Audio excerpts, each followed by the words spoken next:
بسم الله الرحمن الرحيم بسم الله الرحمن الرحيم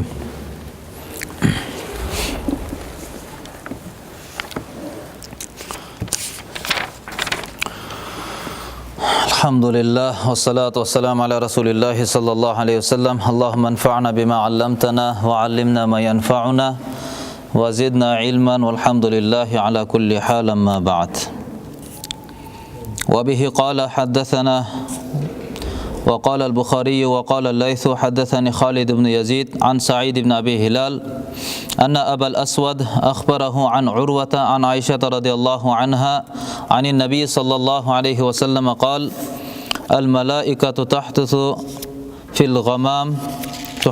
في الغمام بالأمر يكون في الأرض فتسمع الشياطين الكلمة فتقرها في أذن الكاهن إلى آخر الحديث. İmam Bukhari rahmetullahi hadiste rivayet kılat. Ayşe Nevz radıyallahu anh aytat Peygamberimiz sallallahu aleyhi ve sellem'den perişteler asmanda alar jerde bola turgan işler tuurasında süйлөшөt. Asmanda jerde bola turgan okuyalar tuurasında perişteler aytat. Ошондо шайтандар дейт, ал сөздү угуп алат.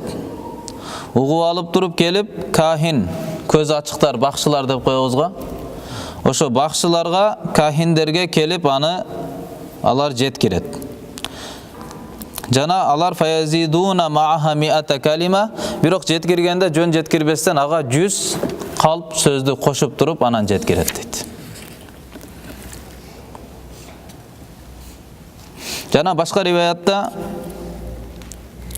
Peygamber sallallahu aleyhi ve sellem'den Ayşe nevz rivayet kılat. Sa'ala nasunin nabiy sallallahu aleyhi ve sellem anil kuhan. Peygamber sallallahu aleyhi ve sellem'den şu köz açıktar tuğrasında kelечекти bayandagan, kayıptı süylögön adamlar tuğrasında Peygamber sallallahu aleyhi ve sellem'den sorap kalıştı. Peygamber zati innahum laysu bi şey, alar hiçbir çındıktın üstünde emes dedi. Alar tuğra jolda emes, alar adaşkandar dep Peygamber sallallahu aleyhi ve sellem cevap verdi. Faqalu elderati ya Resulullah innahum yuhaddithunana ahyanan bi şeyin feyakunu hakkan. O Allah'tan elçisi alar köz açıktar, bakçılar jana başkalar keyde ушундай nerseni bizge aytıp beret, al nerse keyin çındık bolup çıkıp kalat. Keyde aytkan nerseleri kelечекте туура келип атат. Ушундай болосуң дегени келечекте чындай эле ошол окуя болуп жатат дегенде Пайгамбарыбыз саллаллаху алейхи ва саллям мындай деп жооп берди. Тилка ал калима минал хак. Чындыгында ал чындыктан болгон сөз, аны жиндерден алар угуп алган дейт. Жиндерден аны, шайтандардан, жиндерден аны кабыл кылган. Жана шайтан келип туруп анын кулагына дейт тооктун кыйкырганындай болуп сайрап келип бунун кулагына сайрап берген дейт. Жана шайтандар буга 100 калпты кошуп туруп айткан деп Пайгамбарыбыз саллаллаху алейхи ва саллям айтканын Имам Бухари рахматуллахи алейхи риваят кылат.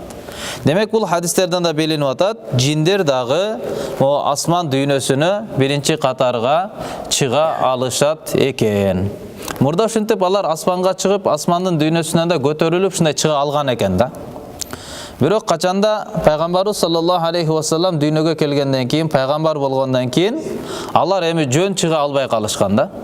Чыкканда жылдыздын бир уч бөлүктөрү буларга урула баштаган. Ошолордон кээ бирлери урулуп булар айла таппай калат, жеткире албай калат, бирок кээ бирлери ушинтип жеткирип калат экен да. Алар ушундай бири-биринин үстүнө туруп кабарды угат, укканы ылдыйга жеткирет, анысы ылдыйга жеткирет, анысы ылдыйга жеткирет, ушинтип отуруп бири-бирине кабарды жеткирип калат. Кээ бирлери ушинтип өлүп да калат экен, жеткире албастанчы. Пайгамбарыбыз саллаллаху алейхи ва саллям булар туурасында негизинен не деген? Имам Муслим рахматуллахи риваят кылган хадисте келет: "Ман ата аррафан фасаалаху ан шайин фасаддакаху лам туqbal lahu salat 40 yawman." Кимде-ким эгерде аррафка келсе, кахин, арраф деген эки араб тилдеги сөз. Кахин деп эмнени айтат десек, көпчүлүк уламалар келечектеги кайып туурасында кабар берген адамды кахин деп айтабыз дейт.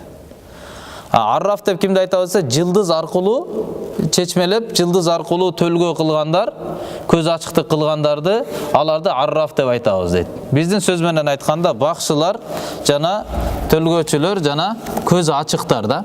Kimdir эгерде kimdir бирөө ушуларга барып, кайсы бир нерсени сурап, алардын айткан сөзүнү тастыктай турган болсо, ишенсе, анда пайгамбарыбыз айтат, анын 40 күндүк намазы аныкы кабыл болбой калат дейт.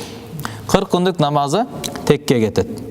Башка риваятта келет, сахих хадис, "Маната аррафан ау кахинан", кимдеги ушул көз ачыкка барса, көз ачыкка барып туруп, аны айткан сөзүнү тастыктаса, "Факад кафара бима унзила ала Мухаммадин саллаллаху алейхи вассалам", анда ал адам Мухаммад пайгамбарыбызга түшүрүлгөн шариатка бул каршылык кылды дейт.